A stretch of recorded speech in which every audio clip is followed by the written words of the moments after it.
Estamos comemorando 52 anos. Alguns ficaram mais jovens e outros ficaram mais velhos. Mas a igreja está comemorando 52 anos. É uma alegria de todos nós. É um dia de aniversário. Esperamos que todos nós, quando fazemos aniversário, nós ficamos contentes. E a igreja também deve ficar contente, porque Deus tem, nesta caminhada de 52 anos, sempre erguido pessoas para que elas possam levar à frente o reino de Deus neste lugar. Então nós fazemos parte dessa história.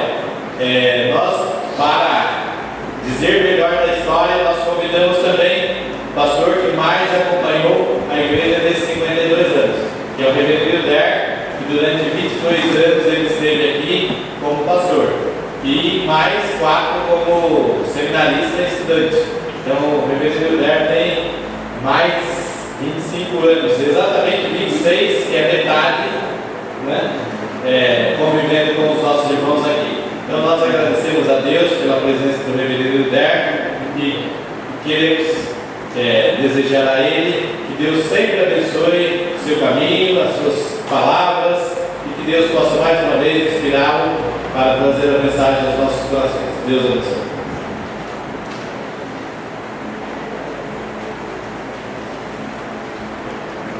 Nós queremos saudar os irmãos na graça e na paz do nosso Senhor e Salvador Jesus Cristo. Amém? Estava ali fazendo as contas mesmo, né, Tiago? E aí a gente percebe que vai ficando velho, não é verdade?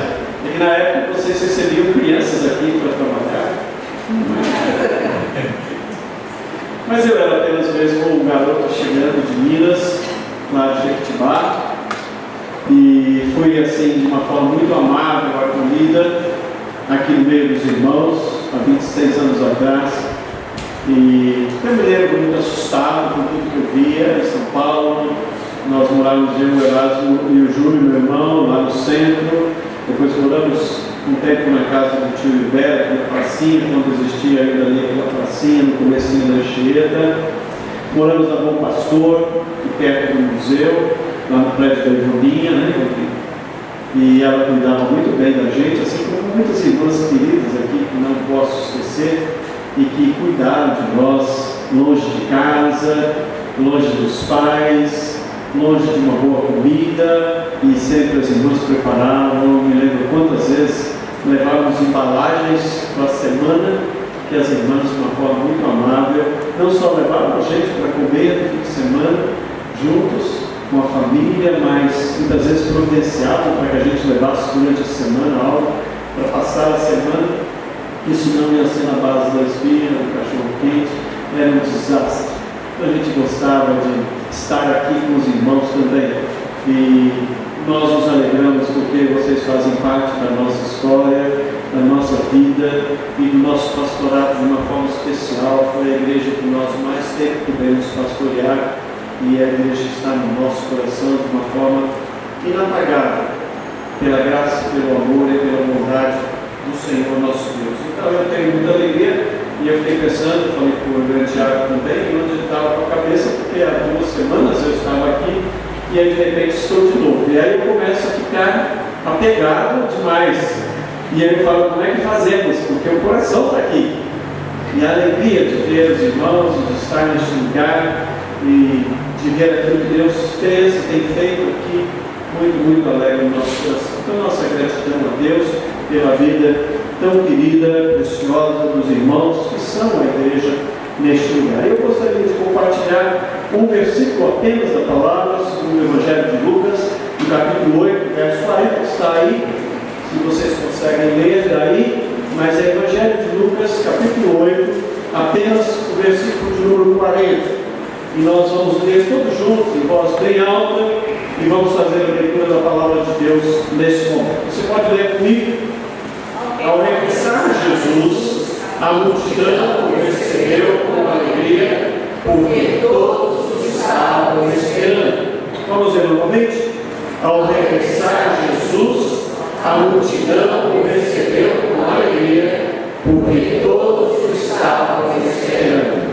Que Deus possa abençoar a leitura da sua palavra para a nossa edificação neste momento. Você pode dizer amém? Amém. O ministério de Jesus, por onde ele passava, a maneira como ele fazia as coisas, como ele pregava o Evangelho, e as marcas que ele ia deixando na vida das pessoas se tornavam marcas inapagáveis. Ninguém conseguia, depois de ter vindo, ter ouvido, ter tocado, ter percebido através das palavras de Jesus a mensagem das boas novas do Evangelho, permanecer da mesma forma a partir daquele momento. É assim que ele marcava, assim como marca as nossas vidas, assim como marca a vida e a história desta igreja que completa os seus 52 primeiros anos de vida de organização. Ele era aquele que se sentava com gente que queria ouvi-lo. Ele não só se detinha com os cultos, com aqueles aparentemente estudiosos, como os sábios do templo, que ele fez ainda na sua adolescência, mas gostava de ir à sinagoga e ler a palavra de Deus, a Torá, e falar sobre ela, aquelas pessoas tão cultas e especialistas na palavra, como também se detinha com gente como pescadores, ou se detinha com crianças, ou gente que era colocada à margem da sociedade, como aquele cego no caminho de Jericó, que sequer podia entrar dentro da cidade. E ele transformava os seus ensinamentos em algo que era desejável pelas pessoas. Por isso elas iam atrás dele querendo ouvir o que ele tinha para falar. E as pessoas diziam: ele fala com autoridade todas estas coisas. Ou seja, ele não falava de um princípio filosófico ou de uma religião qualquer. Ele falava da sua própria essência. Quando ele fala do amor, ele fala de si mesmo, porque Deus é amor. Quando ele fala do perdão, ele sabe o que é perdoar, e o fez até a cruz. Quando olhando aqueles que o ali colocaram, espelhando toda a maldade do ser humano, ele diz: Pai, perdoa, eles não sabem o que fazem. Ele falava de si mesmo e do Pai que lhe enviara com toda a sua plenitude. A verdade era falada em palavras fáceis de se compreender, e falava muitas vezes com parábolas, como no texto do Evangelho de Lucas, no capítulo 8, que nós não lemos, eu só li o verso 40, mas você pode, no seu momento devocional durante a semana, se estender lendo antes do texto e depois dele, apenas o mencionado. Mas ele fala sobre a parábola do semeador, do homem que saiu a semear. Como igreja, nós precisamos ser esses semeadores da boa palavra do Evangelho na nossa vizinhança, na nossa redondeza, neste lugar que o Senhor Jesus nos plantou, como igreja presbiteriana independente do seu comando, porque Deus certamente vai trazer frutos desta semeadura. Ele diz: olhem, o campo está branco para a ceifa, a colheita vai acontecer. Você não pode e não precisa ter qualquer tipo de dúvida. Pregue o Evangelho, pessoas vão se converter, gente vai ser alcançada por este Evangelho. Quem vai fazer a obra é o Senhor da palavra, é o Senhor da obra, que é o Senhor Jesus, através do seu Santo Espírito. Ele quer as nossas mãos, os nossos lábios, a nossa boca, os nossos pés, o nosso abraço, o nosso sorriso, para acolher e para levar essas pessoas que estão ao nosso redor ao conhecimento do grande amor de Deus. Ele manifestava-lhes o seu poder e o seu amor quando ele as socorria. No mesmo Evangelho, no mesmo capítulo que eu os convidei a ler durante a semana, ele acalma a tempestade.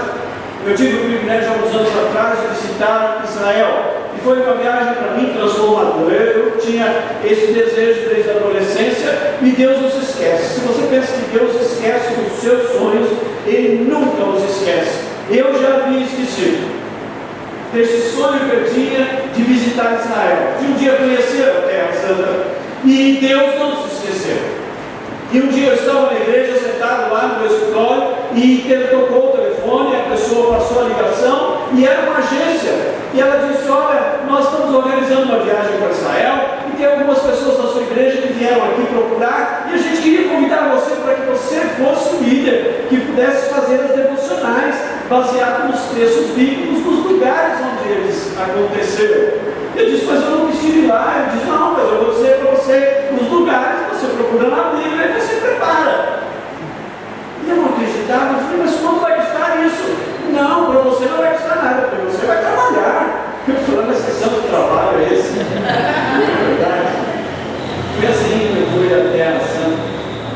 Eu tive a oportunidade de conhecer o Mar da Galileia, e dizer para você, meu irmão, se eu pudesse passar lá meses e meses sentado na beira daquele lago, e é chamado de Mar da Galileia, na verdade é um grande lago, eu ficaria ali só por saber que aquelas águas que se movem ali, aquele lugar é o lugar onde Jesus está. Jesus esteve. Jesus esteve. De uma forma muito especial, ele andou por aqueles lugares. Que aquele mar, e a gente pega um barquinho para fazer um passeio no Mar da Galileia e saber que foi no barquinho, eles fizeram barcos semelhantes, que Jesus andou naquelas águas. E aí quando a gente está ali, o barco para e a gente canta alguns hinos como o Mestre do Mar sempre volta. E aí não dá para conter a emoção mesmo, de saber que as ondas atendem ao seu mandato, sossegai. É isso que está transcrito aqui no capítulo 8 do Evangelho de São Lucas. Ele acalma uma tempestade, como acalma as tempestades do meu e do seu coração. Mas o verso 26 deste capítulo, aí no 8, a partir do verso 26 até o 34, Jesus pega um barco, ele está lá em Cafarnaum, que fica do lado de cá, eu diria, para você poder imaginar, e ele fica do lado de cá, ele pega um barco para atravessar para outra margem, para Gadara, que era a região que estava imediatamente à frente de Cafarnaum. E ele vai até lá de barco, e nesse percurso é que ele acalma a tempestade. Mas ele chega na outra margem, e ali ele encontra-se, antes de entrar no vilarejo, com dois homens, segundo o Evangelho de Mateus, um homem, segundo o Evangelho de Lucas, e os estudiosos dizem que essa diferença é porque um homem, e se os irmãos lerem, como eu recomendo, o texto que nos antecede, ao versículo 40, diz que um destes homens foi atrás de Jesus depois de ser liberto por ele, e então ele fala: eu quero seguir o Senhor. Apenas um deles falou para Jesus, embora dois tenham sido libertados da possessão demoníaca, mas eles viviam nos túmulos, no cemitério, e Jesus os liberta. E é o único lugar que se sabe que é ali, porque o entorno do mar da Galileia é o único lugar onde tem uma plataforma de terra, um monte, e que seria possível os corpos se precipitarem na água. Nos outros lugares não dá para fazer isso, porque são montes mais distantes que vêm se inclinando em direção ao mar até ser praia. Então aquele é o único lugar. Por isso ali é Gadara. E diz a palavra de Deus que então o Senhor Jesus ordenou que aqueles espíritos imundos que possuíam aqueles dois homens, que eram miseráveis e habitavam o cemitério da cidade, pudessem entrar naqueles corpos, e diz a Bíblia que eles se precipitam por aquele barranco no mar e morrem. E quando isso acontece, vocês sabem da história, os homens de Gadara falam: olha, melhor o senhor ir embora daqui, o senhor não é bem-vindo no nosso meio. Bem-vindo no nosso meio. Isso nos mostra verdadeiramente que Jesus não se impõe à força a ninguém. Por isso o livro do Apocalipse nos diz: eis que estou à porta e bato. Se alguém abrir, eu entrarei, cearei com ele e ele comigo. Ele não entra à força na minha e na sua vida. Você se lembra do dia que você conheceu a Cristo como Senhor e Salvador? Foi um amor constrangedor, mas ele não invadiu a sua vida. Ele não invadiu. O livro de Provérbios, no capítulo 1, verso 24, nos ensina que a sabedoria abandona aqueles que recusam o seu conselho. Foi isso que Jesus fez. Mas nós, espero eu e creio, estamos entre aqueles que o salmista do Salmo 110, verso 3, nos diz que o povo de Deus é o que deve se dispor no dia em que o Senhor demonstra o seu poder. E nós desejamos ver o poder de Deus manifesto na nossa vida, através da nossa vida, nesta igreja, através desta igreja, para a glória de Deus. E é por isso que eu quero lembrar aos irmãos uma bela visão que esse texto nos mostra. Todos o estavam esperando, diz o versículo. Ao regressar, Jesus, a multidão recebeu com alegria, porque Todos o estavam esperando. Eu gostaria que você e eu, neste dia de celebração de mais um ano de vida de caminhada nessa igreja, pudéssemos estar entre aqueles que esperam o Senhor. Que esperam o Senhor. O esperam, e podemos ver isso sobre algumas formas diferentes, como uma igreja que ora, uma igreja que vive a vida de oração, uma igreja sincera, uma igreja viva, uma igreja que espera e busca o agir de Deus no seu meio e através de nós, uma igreja disposta a cooperar na obra de Deus. Somos cooperadores de Deus em Cristo Jesus com a sua obra, uma igreja que ama, uma igreja que prega, uma igreja que testemunha. Saiba, meu irmão, você é a IPI do Sacomão, onde você estiver. Amém. O seu testemunho, a sua vida. Diz Stanley Jones na Bíblia explicada que nós, os crentes, somos a Bíblia no qual o mundo descrente lê todos os dias. O mundo não lê essa Bíblia, ele lê a minha e a sua vida. Eles vão conhecer Deus através da minha e da sua vida, do meu e do seu testemunho. Nós esperamos o Senhor Jesus e queremos esperá-lo nessa dimensão de sermos uma igreja que vive este Evangelho, que o prega e o testemunha aonde Deus nos dá.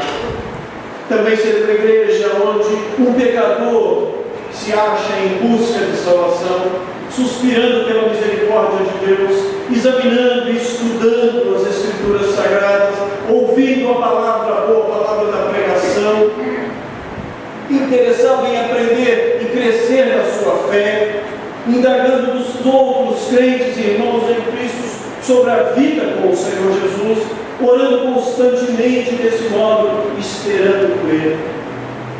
Não há nada mais gratificante para a igreja ver outros nascerem na fé, desejosos de ler a palavra de Deus, de conhecer a palavra de Deus, de orar.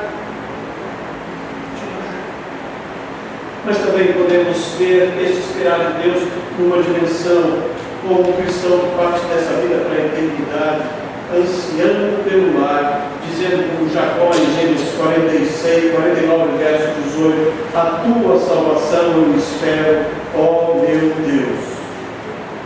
Você está esperando o Senhor na sua vida? Você está desejando isso? Ansiando por Ele? Eu gosto desse sentimento de estar esperando Deus a cada dia. Talvez na sua agenda, nos seus compromissos, talvez você esteja aqui pensando amanhã nos seus estudos ou no seu trabalho, nos seus compromissos. Eu queria que você pudesse pensar que você é ocupado demais para deixar de orar, ocupado demais para poder dizer: eu não preciso ler a Bíblia. Comece o seu dia colocando a sua agenda diante do Senhor. Ele vai te dar sabedoria para remir o tempo, mas não há tempo melhor do que este passado com Ele. Não se deixe envolver com a sua agenda sem que essa agenda esteja diante de Deus, que tem a sua agenda nas mãos. Há alguns dias atrás, numa segunda-feira, chegou um senhor da igreja de 30 e poucos anos, tem 3 filhos, foi abandonado pela esposa, e ele me disse: pastor, eu estou aqui no hospital, eu não aguentava mais dor de cabeça desde ontem, e eu vim ao hospital, comecei a fazer uns exames, e eu vou ficar aqui. E eu disse: o que está acontecendo? Ele disse: eles estão fazendo uma série de exames, ainda não sabem exatamente o que está acontecendo, mas a dor é insuportável. Esse moço, na quarta-feira à tarde, eu estava com ele antes de ele entrar no centro cirúrgico, sendo operado de um tumor no cérebro, que cortou sua cabeça, do alto até a nuca, de um tumor maligno no cérebro. Qual é a agenda? Ele é um grande empresário, um homem de negócios, uma agenda intensa para cumprir durante a semana. Qual é a agenda? Qual é a agenda?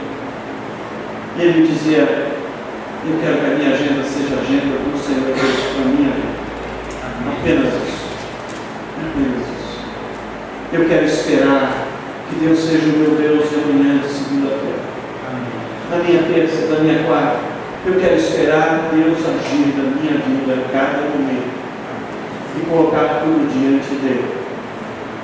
Diante dele. Diz o texto que todos o estavam esperando. Todos o estavam esperando. O O salmista diz no Salmo 42, como suspira a corça pelas águas, pelas correntes de águas, assim a minha alma espera e suspira por ti, ó Deus. A minha alma tem sede de Deus, do Deus vivo. Quando eu irei e me verei perante a face do Senhor. O texto também nos permite perceber uma chegada certa, absolutamente certa. Diz o texto, ao regressar Jesus, a multidão recebeu com alegria porque todos o esperavam. Esperar para aquele povo de Cafarnaum não era apenas um ato voluntário. O Senhor Jesus estava ali. A sua promessa, e eu digo sempre, nós somos gente privilegiada. Este povo que está relatado como testemunho do agir de Deus, desde o Gênesis até o Apocalipse, não tinha esta palavra. Nós temos. Nós sabemos como começou, como é o meio e como foi o fim. Somos indesculpáveis, porque nós temos essa palavra, eles não a tinham. Por isso nós sabemos que não foram pessoas apenas, mas o próprio Jesus que nos ensinou e nos prometeu: eu vou estar com vocês todos os dias. Ele vai estar comigo e com você todos os nossos dias. É a promessa do Senhor. Este regressar de Jesus é certo, não é uma possibilidade. Como escreveu o salmista do Salmo 121, eu levo os meus olhos para os montes, porque de lá virá o meu socorro vem. Não é uma possibilidade, é uma verdade inexorável, removível, indiscutível. O Senhor vem. Este regressar de Jesus para aquele povo, para aqueles irmãos nossos em Cafarnaum, era um desejo. Todos o esperavam, este regressar, mas ele havia ido para o outro lado. Jesus não deixou para eles uma agenda dizendo: olha, eu vou lá e volto. Essa agenda, eu gosto de pensar, e o texto sagrado dos evangelhos nos mostra muito claramente, é uma agenda oculta que só Deus conhecia. E Jesus disse isso. Por isso ele ia onde o Espírito Santo o movia. Por isso ele se detinha com alguém à margem do caminho, ou ele ia para a casa de um homem pecador, como Zaqueu, que ele mandou descer da árvore e disse: me convém estar na tua casa hoje. Hoje. Ou ele não foi à casa daquele homem que pediu a cura do seu servo, dizendo: Senhor, basta uma palavra tua. E quando ele chegou na casa dele, o seu servo havia sido curado. Ou ele foi à casa de Jairo, como o texto a seguir nos relata. O regressar do Senhor Jesus, nós temos essa promessa: o seu Espírito Santo já estava lá, assim como está conosco. Paulo, quando escreveu a sua carta aos Romanos, no capítulo 8, verso 23, falando sobre a criação de Deus que espera a redenção do Senhor Jesus, ele nos diz: e não somente a criação, mas nós também, nós que temos o princípio do Espírito Santo, ou as primícias, melhor dizendo, do Espírito Santo de Deus que habita as nossas vidas, igualmente gememos no nosso íntimo, aguardando a adoção de filhos, a redenção do nosso corpo, porque na esperança é que nós fomos salvos. Nós esperamos este regressar do Senhor a cada momento, a nosso favor, em nossas vidas. Com essa certeza que agiu na vida de Maria e Marta, nossas irmãs, lá no passado, irmãs de Lázaro, que esperavam o Senhor chegar naquele momento difícil daquela casa, daquela família, porque Lázaro estava enfermo, e embora elas pensassem que ele havia chegado atrasado, a sua presença trouxe-lhes a vida, mesmo no meio da morte do seu irmão, nos ensinando que Deus nunca chega atrasado na minha e na sua vida. Nunca chega atrasado. As coisas podem nos surpreender, como este jovem homem que eu disse há pouco, mas não surpreendem Deus. Deus não é pego de surpresa. Ele está presente. Amém. Na minha e na sua vida. Saber disso para mim e para você, como crente em Jesus Cristo, é uma delícia na qual todos nós crentes podemos descansar. podemos nutrir essa verdade, essa certeza e dela nos alimentarmos. Salomão, por isso, escreveu no livro de Provérbios, capítulo 8, verso 31, eu me regozijo nesse seu mundo habitável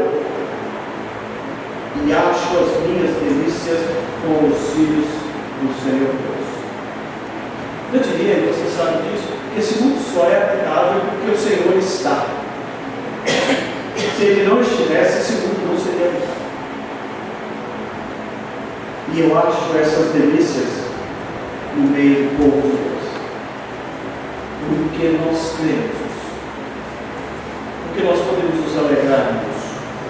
Porque Ele está aqui. Ele está em nós. Ele está porque Ele é. E Ele é também Deus conosco. O Deus conosco. Você crê e vive essa verdade? Amém. Como igreja neste lugar, nós cremos e vivemos essa verdade. Ele está aqui. Nele diz o apóstolo, a nossa obra, o nosso trabalho não é vão. Eu sou testemunha disso, desta história do amor de Deus. Muitos aqui que já têm mais experiência na vida, para não dizer mais idade, como eu, sabem da história de muitos aqui, de que isso é uma verdade. Ele está aqui, Ele está no nosso meio, Ele é Deus conosco, de geração em geração. Por isso, nós gostaríamos de convidá-los como igreja presbiteriana independente do Santo Humano a termos essa comida como algo desejável a cada dia. A multidão, diz a palavra de Deus, o recebeu com alegria. É interessante. Enquanto aqueles moradores de Gadara, que foi aonde ele libertou aqueles dois homens possessos de espíritos malignos, disseram para que Jesus fosse embora. Os moradores de Cafarnaum, diz o texto, se alegraram porque eles o esperavam. E ao regressar, Jesus daquela multidão o recebeu com alegria, porque eles estavam esperando voltar. O salmista, os Salmos 77, há um texto incrível da palavra de Deus, que pode muitas vezes transcrever o meu e o seu momento de vida. Diz assim, o texto do salmista do Salmo 77, eu elevo a Deus a minha voz e clamo. Eu elevo a Deus a minha voz para que me atenda. No dia da minha angústia eu procuro o Senhor e erguem-se as minhas mãos durante a noite a Ele e não se cansam. A minha alma recusa consolar-se. Eu lembro-me de Deus e passo a gemer. Eu medito e me desfalece o espírito. E aí é uma expressão, os irmãos já sabem, que está na Bíblia de parênteses, que significa selar. Ou seja, pare aí, se detenha um pouquinho. O salmista está dizendo da sua dor, da sua agonia, de que a sua mão não se cansa de se levantar ao céu, mas de que ele lembra-se de Deus e passa a gemer, porque o seu espírito se desfalece. Depois de se deter alguns instantes, ele continua a declarar a sua manifestação diante de Deus. E ele diz, não me deixes pregar, não me deixe pregar os olhos. Não me deixes pregar os olhos. Tão perturbado eu estou que nem posso falar, diz o salmista. Eu penso nos dias de outrora e trago a lembrança anos que se passaram. De noite eu indago o meu íntimo e o meu espírito prescruta. Rejeita o Senhor para sempre a mim? Será que Deus me rejeita para sempre? Acaso não torna Ele a ser propício para mim? Será que cessou perpetuamente a sua graça? Será que caducou as promessas que Ele me fez em todas as gerações? Será que Deus esqueceu-se de ser benigno? Será que Ele esqueceu-se e Ele terá reprimido as suas misericórdias com a minha vida? E aí é novamente a expressão. E ele para novamente. E me urge perguntar para Deus e para a sua alma toda esta agonia e toda esta dor. E eu gosto então, porque o salmista sempre que começa reclamando alguma coisa, questionando alguma coisa, nos seus momentos de dor, de angústia, ele termina adorando a Deus. É lá que as coisas acontecem, meu irmão. Eu não sei o seu momento, o seu instante, a sua circunstância, mas eu quero dizer que aos pés do Senhor tudo acontece. É lá. E aí ele começa então a escrever e diz: então eu disse, isso é a aflição, isto é a aflição da minha alma. Bendito os feitos, os feitos do Senhor, pois me lembro das tuas maravilhas desde a antiguidade. Considero as tuas obras todas e cogito os teus prodígios. Teu caminho, ó Deus, é de santidade. Que Deus é tão grande como o nosso Deus. Tu és o Deus que opera as maravilhas, e entre os povos tens feito notório o teu poder. Essa é a nossa história. É a história desta igreja. E essa igreja somos eu, você, cada um de nós. Deus tem feito notório o seu poder entre nós. Por isso, meus irmãos queridos, quando surgirem os nossos temores, nós sabemos que Ele é sempre bem-vindo à nossa vida. E Ele vem, e Ele virá. Quando as esperanças que tinham depositado nas mãos do Senhor viram retornar a Cafarnaum, eles fizeram naquele momento ser bem-vindo o Senhor no meio deles. Eles tinham visto isso acontecer, e agora eles sabiam que os seus enfermos continuariam a ser curados, as feridas continuariam a ser restauradas e curadas, os seus mortos seriam ressuscitados. Eles sabiam agora que as suas orações seriam ouvidas, por isso eles receberam o Senhor com alegria. Aliás, aqueles que oram para que Jesus venha, ficam sempre contentes e cheios de regozijo, porque o Senhor é um Deus que ouve a oração que se faz neste lugar. A fé que eles tinham fez com que a chegada de Jesus fosse bem-vinda no meio deles.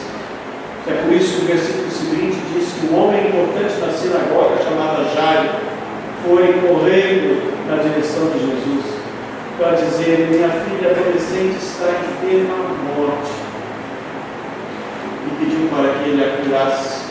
E Jesus vai até a sua casa e cura a sua filha. E no caminho ele encontra-se com uma mulher que sofria de fluxo hemorrágico e que lhe toca as vestes, e ele também a cura. Sabe, meu irmão, a fé nasce da necessidade. E nós jamais, preste atenção nisso, nós jamais iremos colocar a nossa confiança nisso, enquanto nós não deixarmos de confiar em nós mesmos. Sabe por que muitas vezes temos o temor? Porque nós queremos confiar em nós mesmos, a nossa fé. Mas precisamos entregar tudo a Ele, confiar nele. E essa fé que é dom de Deus nos irá suportar. E a nossa fé vai crescer. E o agir dele na nossa vida, como diz Stanley Jones, pare de lutar e deixe que Deus lute através de você. Isso vai dar sempre certo. De um modo maravilhoso, isso vai acontecer. Spurgeon, chamado príncipe dos pregadores, nos diz que uma pequena fé levará a sua alma até o céu. E uma grande fé trará os céus à sua alma. Por isso que o poeta sacro pôde cantar: com Cristo está o céu. Ele traz os céus à nossa alma. Tenha fé, experimente essa fé, exercite essa fé, busque essa fé, peça essa fé ao Senhor a cada dia. A realidade é que Deus coloca sentido nas coisas, mesmo quando nós não as compreendemos. E Deus faz tudo formoso ao seu tempo. E nós precisamos restaurar essa ideia na nossa caminhada espiritual com Ele. A multidão o recebeu com alegria, porque sabia do seu amor e do seu cuidado para com o seu povo. Quando o nosso coração está com Ele, nós sabemos amá-los em toda e qualquer situação ou circunstância. Nós sabemos que Ele jamais nos desaponta. Ele jamais desaponta aqueles que nele esperam. E podemos dizer, como o salmista, no Salmo 67, versos 19 e 20: entretanto, Deus me tem ouvido e me tem atendido à voz da oração. Bendito, louvado, adorado seja Deus, que não me rejeita a oração e nem afasta de mim a sua graça. Como é que nós recebemos o Senhor neste dia e consagramos e entregamos a Ele para o culto na sua casa? Coloque os seus temores diante dele e receba com alegria. Coloque a sua esperança nele e receba a sua paz com alegria. Olhe a Ele neste lugar. Você vai se surpreender. Ele ouve as nossas orações. Busque-o com fé, pois sem fé é impossível agradar a Deus.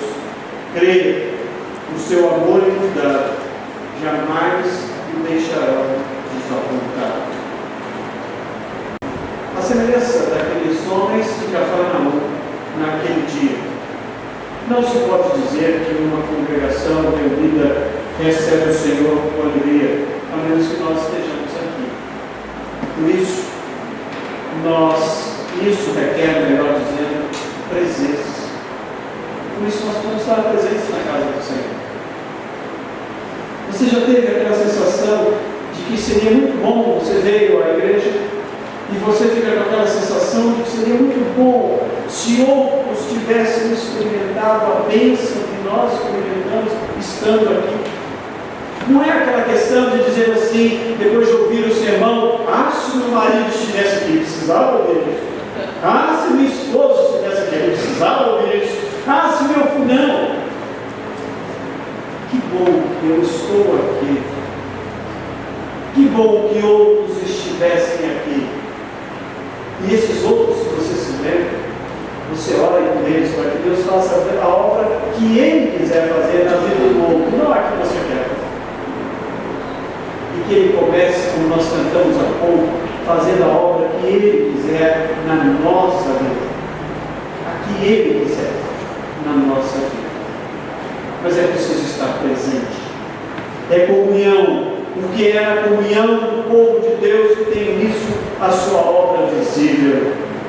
O único propósito que nos faz nos reunirmos aqui em comunhão uns com os outros é encontrá-lo juntos na unidade da fé. Enquanto o nosso propósito for nos sentirmos bem apenas, termos um prazer na alma que exceda só a nossa dor, Deus vai se tornar um meio para nós alcançarmos um fim. Nós não vimos aqui para nos sentir bem. Se a gente faz isso, é só a gente quer um meio para alcançar as nossas finalidades. O objeto de Deus passa a ser para ser usado por nós. E nunca alguém que nos desafia a viver uma vida de relação e de intimidade com Ele. Nunca um amor que deve ser desfrutado por nós e desejado por nós. A nossa adoração, como fizemos através da canção, da vinda à casa de Deus, não é algo utilitário que cria créditos nessa relação com Deus, de uma estratégia muitas vezes astuta para nós obtermos aquilo que nós desejamos. Mas vir à casa do Senhor deve ser e representar para nós uma entrega apaixonada àquele que é Senhor das nossas vidas. uma entrega apaixonada. É isso que o salmista descreve quando ele se expressa dizendo: eu amo estar na casa do Senhor. E uma coisa peço ao Senhor e a buscarei, que eu possa habitar na casa do Senhor para todo o Senhor. Mas isso requer uma expectativa piedosa diante do Senhor. Como você entra na casa do Senhor para adorar? Ele não será bem-vindo entre nós se nós não estamos dispostos a isso, a criar uma expectativa. Não é sobre as pessoas que vão falar, sobre quais músicas vão ser cantadas, quem vai dirigir o louvor, qual hino coral cantou, de que forma isso aconteceu, mas a expectativa de um coração aberto, desejoso, uma expectativa piedosa de dizer: fala comigo, Senhor, eu quero ouvir o que o Senhor tem para falar comigo. O Senhor me conhece como nenhum dos meus irmãos na casa do Senhor me conhece, e nem eu mesmo. Mas eu quero que o Senhor fale comigo. E isso passa por um desejo de ouvir. Isso requer atenção. Atenção. Não se distraia quando estiver na casa do Senhor. É com Ele, é diante dEle este encontro, que se visualiza através do outro, do irmão, do abraço, do cumprimento, da unidade dos lábios na adoração a Ele através da canção, do partilhar da mesma fé. Isso requer atenção. Não se distraia na presença de Deus. Não podemos dizer que esperamos encontrá-lo e o receber com alegria se não estamos resolvidos a tornar-nos praticantes, dispostos a acatar os seus ensinos que aqui aprendemos. Isso demanda obediência. Com obediência. Eu tive, nesta mesma viagem a Israel, a oportunidade de passar pela Jordânia e visitar uma cidade chamada Gerasi. E curiosamente, aí há duas fotos dessa cidade, uma cidade muito bonita, com essas colunas imensas, e você não tem ideia da altura disso, em pedra maciça, alinhadas a corredores, a alamedas, a sistema de captação de esgoto por debaixo de pedras imensas, galerias pluviais que foram construídas, e elas foram edificadas para que o imperador Alexandre o Grande a pudesse visitar. Ele nunca foi para lá. É apenas um monumento histórico, patrimônio da humanidade. Mas a cidade foi construída para que Alexandre pudesse visitá-la, e ele nunca foi para lá. Queria dizer para você que essa é uma convicção que nós temos. Este lugar, eu me lembro muito bem, foi construído para a adoração de Deus. Foi edificado. Eu me lembro quando era apenas uma construção lá no fundo, um barraco de madeira.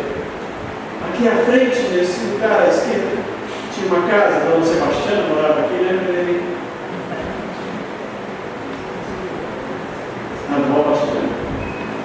E eu me lembro de mutirões que eram feitos, e no dia que nós resolvemos desmanchar essa casa, eu não era nem o pastor, era apenas um seminarista aqui. E havia fila de crianças, adolescentes, jovens, adultos. As mulheres preparavam o almoço e nós empilhávamos os tijolos e a construção veio abaixo.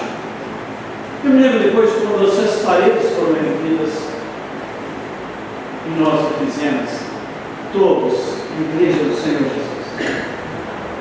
Consagramos este lugar para o culto a Deus. Elas não passam de paredes, mas elas são sim especiais. Porque nós sabemos que o Senhor está aqui. Amém. Em mim e em você. Mas Ele se faz presente nesse lugar. Porque esse lugar só existe para isso.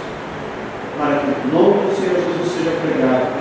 Para que o povo celebre junto à sua fé na comunhão dos santos. Para que tantos quanto entrem por estas portas possam entrar para uma porta da esperança da salvação em Cristo Jesus. E as suas vidas serem transformadas pelo Evangelho de Cristo. Nós não construímos e passamos este risco dele não estar, porque ele está. neste lugar. Ele escolheu este seu povo que está aqui para cultuá-lo. Você é parte deste povo. E se você vier o nome do trono deste lugar nesta noite, não é parte deste povo. Não foi por acaso que o Senhor trouxe aqui nesta noite. E o convite dele é para que você se junte a nós e seja povo de Deus neste lugar. Ele veio, ele está aqui. Nós cantamos há pouco. A tua presença é o meu prazer. Eu amo estar aqui.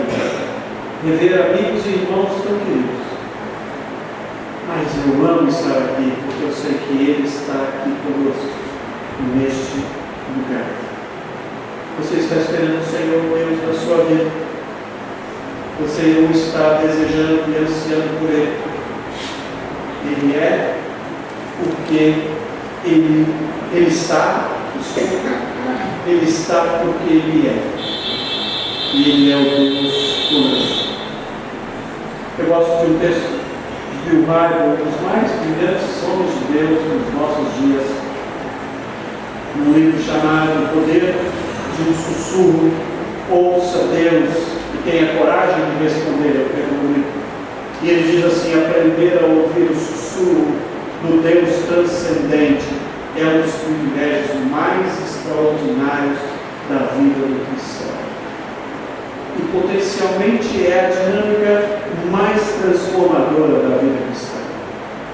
Quando as pessoas ouvem a voz dos céus, raras vezes elas vão continuar iguais. Quando Deus soberano escolhe comunicar-se com alguém, o mundo desse alguém é mudado. Não há privilégio maior do que ouvir Deus falar com o seu povo. Ligue com você. Tenha um coração desejoso de recebê-lo, ansioso por recebê-lo, ansioso por se alegrar nele. Construa uma estrada em sua alma para o Senhor e desfrute da sua companhia a cada instante.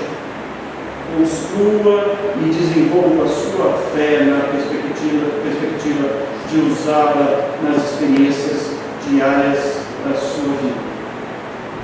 Ao regressar Jesus para Cafarnaum, a multidão o recebeu com alegria, porque todos estavam esperando. Que essa igreja esteja sempre reunida com esse desejo imenso no coração. Saber que Ele vem, Ele está, porque Ele é Deus conosco. Saber que nós somos seu povo, esperamos por Ele a cada dia, em cada momento, em cada situação, em cada circunstância. Que nós nos alegraremos de estar juntos, porque esperamos Ele estar conosco e Ele sempre estará. Por isso Ele nos permite celebrar este momento com alegria que vem do trono da graça de Deus. Que Deus continue a escrever a história do amor dele neste lugar, na vida dos queridos irmãos, como igreja do Senhor Jesus. Amém?